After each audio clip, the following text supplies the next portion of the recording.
여러분, 코난이란 만화를 잘 즐기고 계십니까? 아마 제 채널을 보시는 분들 중에는 예전부터 코난을 파고 있는 하드코어한 분들도 있을 거고, 이번에 극장판이 개봉했으니 좀 등신 같은 코난 유튜버 없나? 하면서 살펴보다가 우연히 저를 본 구독자도 있을 것 같습니다. 오늘 영상은 이런 하드코어 구독자분들과 뉴비분들을 동시에 만족시킬 수 있는 명탐정 코난에서 아직 회수가 안 된 떡밥들을 소개해드리는 시간을 가져볼까 합니다. 아마 뉴비분들은 처음 보는 것들도 있을 거고, 하드코어 그로테스크 유저층들은 아 맞다 저런 것도 있었지? 라고 생각할 만한 것도 있으니 부디 재밌게 봐주시길 바라겠습니다. 우선 첫 번째 떡밥은 경기장 무차별 협박 사건에서 하이바라가 언급했던 조직이 50년 동안 준비하고 있는 극비 프로젝트입니다. 아마 코난을 많이 본 분들이라면 이 극비 프로젝트가 몸이 어려지는 것과 관련이 있고, 대충 하이바라가 말했던 것처럼 시간을 되돌려서 죽은 사람을 되살리고자 하는 것이라는 걸 추측을 할 수 있을 겁니다. 하지만 명확하게 이 극비 프로젝트가 어떤 것인지 나오진 않았으니 아직 해결되지 않은 떡밥이라고 볼 수 있는 거죠. 특히나 하이바라가 이 극비 프로젝트에 대해 언급을 하며 코난도 이 프로젝트에 깊은 관계가 있다는 식으로 말했는데, 이게 코난이 조직에서 연구 중이던 알약의 효과를 처음으로 밝혀낸 인물이라 관계가 있다는 건지, 아니면 애초부터 조직원들이 이 극비 프로젝트에 쿠도 시니치라는 인물을 염두에 두고 있어가지고 관계가 있다는 건지는 모르겠지만, 검은 조직에서 준비 중인 프로젝트에 쿠도 시니치가 연관되어 있다는 건 확실하다는 식으로 언급이 됐었습니다. 이 떡밥이 코난 19권에 나왔으니까 거의 90권이 넘도록 풀리지 않는 떡밥인 거죠. 제가 봤을 때 이 정도로 오래된 떡밥이면 작가님이 잊어버려가지고 썩어버린 떡밥이라고 봐야 될 것 같네요. 그 다음 두 번째 떡밥은 아무로 도고로와 아카이 슈이치가 총구를 서로에게 겨누고 있을 때 쿠도 유사쿠와 쿠도 유키코가 나타나서는 같이 밥을 먹자고 했을 때 무슨 말을 나누냐 라는 떡밥도 있습니다. 이건 앞서 말한 하이바의 떡밥보다는 매우 신선한 떡밥입니다. 원래 아무로 토오르는 스바루가 아카이 슈이치가 아닐까 라고 의심하고 있었는데, 그것을 주홍색의 연구 에피소드로 의심을 살짝 벗어났나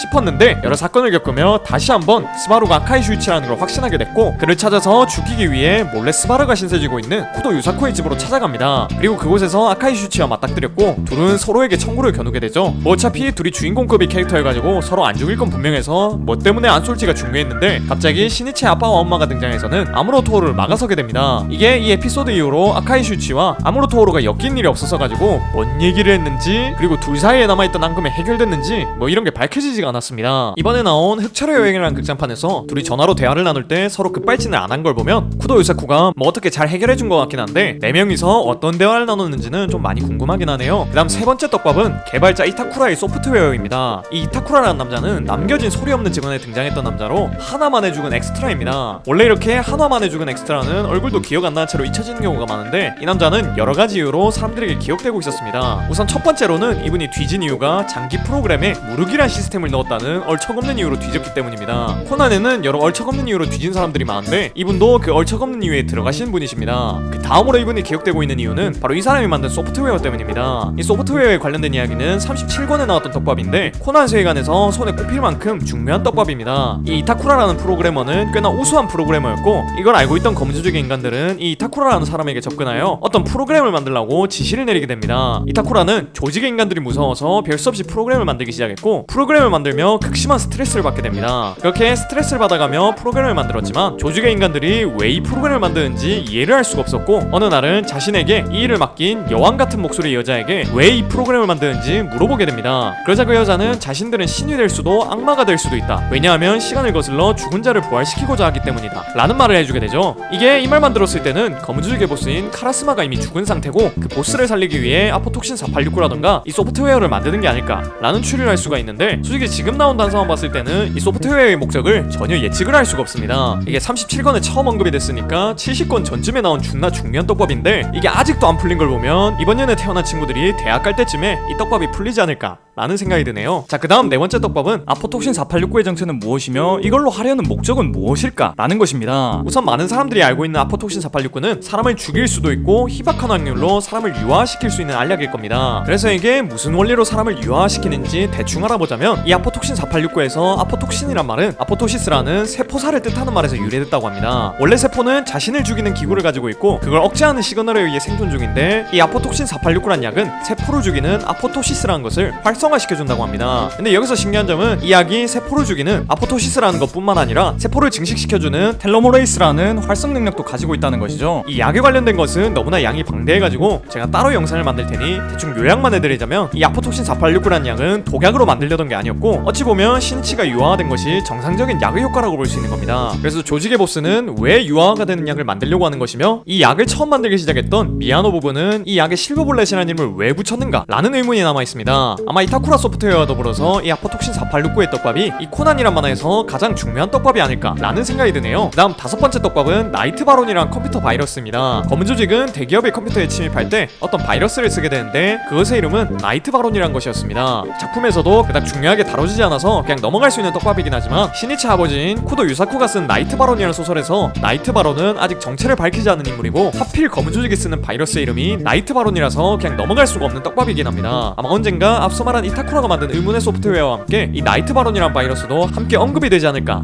하는 추측을 해볼 수 있을 것 같네요. 자, 다음 여섯 번째 떡밥은 베르무트와 보스의 관계입니다. 베르무트가 보스와 무슨 관계일까 하는 의문을 가진 건 아무로 토오루가 베르무트와 함께 차를 타고 가다가 놀랐습니다. 당신이 보스에 까지만 말하는 걸 보고 많은 분들이 처음으로 베르무트가 대체 보스와 무슨 관계인 거지? 라는 의문을 가졌을 것 같은데 이전부터 보스와 베르무트는 뭔가 특별한 관계인 것처럼 나왔었습니다. 나너리반 사건에서도 하이바라를 결국 사로잡는데 실패하고 코난만 데리고 나와서 보스와 따로 연락을 나눈 장면이 나오는데 도대체 베르무트는 보스와 무슨 관계이길래 이렇게 따로 연락을 할 수 있는 건가 하는 의문이 들었습니다. 이 아무로 토오루가 말한 베르무트와 보스의 관계에 대한 건 85권쯤에 나온 따끈따끈한 떡밥이라 대략 200권쯤 돼야 이 떡밥이 해결되는 걸 볼 수 있을 것 같네요. 그 다음 일곱 번째 떡밥은 인어섬에 나온 명부에 미야노 시오 이름과 함께 적혀있던 이름들입니다. 우선 인어섬이라는 에피소드가 블로불사와 관련된 에피소드였고 이 섬에 온 사람들은 블로불사의 꿈을 꾸며 들른 사람들이 많은데 이 인어섬에 왔다 간 사람들의 명단에 미야노 시오라는 이름이 있었습니다. 애초에 미야노 시오가 뜬금없이 이 섬에 들른 것도 이상한데 미야노 시오 옆에 적혀있던 쿠로자와 진이라는 이름과 오츠카 사부로라는 이름 역시 뭔가 떡밥 같다는 생각이 들었습니다. 사람들이 추리하기로는 이 쿠로자와 진은 진의 본명이고 오츠카 사부로는 워커의 본명이다 라는 추리를 했었습니다. 그러니까 만약 사람들이 추리한 게 맞았고 진과 워커 그리고 미야노 시오까지 이 세 명이서 인어섬에 온 게 맞다면 한 가지 가설을 세울 수가 있습니다. 이 가설은 조직이 블로불사에 관심이 있고 블로불사의 비밀에 대해 알기 위해서 조직의 과학자인 쉐리와 그녀를 호위할 진과 워커 이렇게 세 명이서 이 섬에 왔다 라는 가설이죠. 추가적인 떡밥으로는 이 인어섬에 130살을 먹은 할머니가 있다고 나옵니다. 하지만 인어섬의 에피소드를 보셨다면 아시겠지만 130살을 먹은 할머니는 이미 죽은 상태였고 그 다음 후손들이 이 할머니인 것처럼 연기를 하고 있던 거였죠. 그리고 검은 조직의 보스인 카라스마도 만약 살아있다면 100살이 넘은 노인인 걸로 추정됩니다. 만약 이 인어섬이라는 에피소드가 검은 조직과 조금이라도 관련이 있다면 이 카라스마라는 조직의 보스도 누군가가 연기를 하고 있는 것이고 그 누군가의 정체를 알면 충격을 받을 만한 인물이 아닐까 하는 의심이 들더라고요. 물론 뇌피셜이니까 그냥 넘어가셔도 될 것 같습니다. 그 다음 여덟 번째 떡밥은 베르무트의 정체와 과거 그리고 진짜 목적입니다. 우선 베르무트의 정체에 대해 얘기를 해보자면 원작에서 베르무트의 정체가 무엇인지 정확하게 나온 게 없습니다. 하지만 그녀의 정체가 무엇인지 의문을 품게 하는 장면들이 많이 나왔었죠. 우선 조지 스털링의 아버지를 죽인 게 베르무트였는데 그때 베르무트의 얼굴과 지금 베르무트의 얼굴이 딱히 달라진 게 없습니다. 그래서 조지도 베르무트에게 왜 나이를 먹지 않냐고 물었었고 시니치의 어머니인 쿠도 유키코와 샤론 빈야드라는 인물이 친했었는데 이 샤론 빈야드와 그 딸인 크리스 빈야드가 동일 인물이란 것 그리고 그 둘을 연기한 것이 베르무트인 것을 보면 베르무트의 정체에 의문을 품을 만한 사건들은 충분히 많았습니다. 그래서 한때 베르무트가 아포톡신 4869를 먹고 어려진 것이다 라는 설도 나오긴 했지만 아직 정확하게 밝혀진 것이 없죠. 그리고 베르무트의 과거도 의문인데 쿠도 시니치 뉴욕의 사건 편을 보면 샤론 빈야드가 굉장히 슬픈 얼굴을 하며 천사는 자신에게 단 한 번도 미소를 지어준 적이 없다 라는 말을 했었습니다. 물론 이게 그냥 란과 시니치를 속이기 위해 했던 페이크라고 볼 수도 있지만 란이 살인마로 변장한 베르무트를 구해주고 나서 주구장창 란에게 엔젤이라고 부르는 걸 보면 뭔가 베르무트도 과거에 어떤 일이 있었던 게 아닐까 하는 생각도 들었습니다. 그리고 베르무트의 진짜 목적 역시 의문인 점이 많습니다. 우선 베르무트는 검은 조직에서 나름 높은 간부의 위치인데 뭔가 코난이 검은 조직을 부숴주길 원하고 있는 느낌입니다. 코난을 검은 조직에게 위협적인 실버블렛이라는 이름으로 부르며 죽이지 않고 살려두고 있고 아카이 슈이치를 죽이면서 실버블렛은 하나로도 충분하다 라는 말을 하는 걸 보면 뭔가 목적이 있어 보이더라고요. 근데 이렇게 검은 조직에게 적대적인 코난에게 호의적이라면 코난의 주변 인물들도 건드리지 않는 게 맞을 것 같은데 하이바라 아이만큼은 무조건 없애려는 모습을 보입니다. 코난에게 하이바라를 건드리지 않겠다는 약속을 했음에도 미스테리 트레인에서 죽이려고 했었죠. 검은 조직에게 진짜로 위협적인 코난을 살려두고 그저 검은 조직에서 과학자였던 배신자 하이바라는 죽이려고 하는 걸 보면 뭔가 베르무트에게 확실한 목적 같은 게 있는 걸로 추정됩니다. 다음 아홉 번째 떡밥은 쿠로와 도이치와 쿠도 시니치가 왜 닮았는가 라는 것입니다. 이건 그냥 고쇼 작가님이 그린 세계관에서 미나미의 얼굴은 그냥 시니치가 표준이니까 키드도 잘생기게 그리려다 보니까 시니치 얼굴이 되어버렸다 라는 정도로 이해하려고 했는데 보니까 둘이 닮은 이유가 있다는 식으로 언급을 한 적이 있다고 하더라고요. 솔직히 지금까지 말한 떡밥들도 풀리려면 시간이 꽤 걸릴 것 같은데 이런 조그마한 떡밥은 언제 풀릴지 감히 예측이 안 돼가지고 그냥 여러분들은 까먹고 계신 게 차라리 나을 것 같습니다. 다음 마지막 열 번째 떡밥은 이타쿠라 일기에 적혀있던 고양이 울음소리입니다. 앞서 이타쿠라 일기에서 여왕 같은 목소리의 여자가 소프트웨어를 만든 목적 같은 것들을 말했었고 이것이 명탐정 코난에서 손에 꼽힐 만한 큰 떡밥이라고 말했었는데 일기의 마지막 부분을 보면 또 떡밥 같은 게 있습니다. 일기의 마지막 부분에 이타쿠라가 그 여자와 전화를 하다가 갑자기 고양이 울음소리가 들렸고 전화가 끊어졌다 라는 구절이 나와 있는 걸 알 수 있습니다. 이게 베르무트가 고양이랑 있다던가 고양이를 좋아한다는 묘사 같은 것이 원작에 나온 적이 없어가지고 더 떡밥으로 볼 수 있는 부분인 거죠. 이것 때문에 여왕 같은 여자이면서 고양이와 함께 있는 키사키 에리가 이타쿠에게 전화를 건 것이 아니냐라는 말도 돌았었습니다. 그리고 사실 고양이 울음소리가 아니라 사람의 비명소리였다는 말도 있었죠. 어쩌면 그냥 아무 의미 없는 메커핀이라고 볼 수 있기도 한데 언젠간 이타쿠의 소프트웨어 떡밥과 함께 이 고양이 떡밥도 풀리지 않을까 하는 생각도 드네요.